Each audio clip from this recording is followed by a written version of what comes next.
কিন্তু আছে খালি সুখ। এত ভালোবাসতেন মা আয়েশাকে। মা আয়েশা গ্লাসের যেই জায়গা দিয়ে পানি খেতেন, বিশ্বনবী ওই জায়গায় মুখ লাগিয়ে পানি খেত। মা আয়েশা গোশতকে হাড্ডি ফেলে দিলে বিশ্বনবী ওই হাড্ডিটা নিয়ে চষতে শুরু করে দিত। এক বালতি থেকে পানি নিয়ে দুইজনে গোসল করত। আবার বিশ্বনবীর সাথে সাথে মাঝে মাঝে বায়না ধরতো, মাঝে মাঝে রাগও করতো। বিশ্বনবী বলেন, আয়েশা কখন তুমি রাগ করো, কখন তুমি আমারে ভালোবাসো আমি বুঝি। মা আয়েশা বললেন, কেমনে বুঝেন?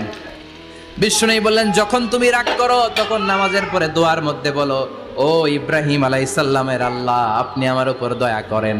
তার মানে তুমি রাগ করে আছো, আমার নাম নাও নাই। আর যখন আমার উপর খুশি থাকো নামাজের পরে দোয়াতে বলো, মুহাম্মদ সাল্লাল্লাহু আলাইহি ওয়াসাল্লামের আল্লাহ, আপনি আমাদের উপর রহমত করেন।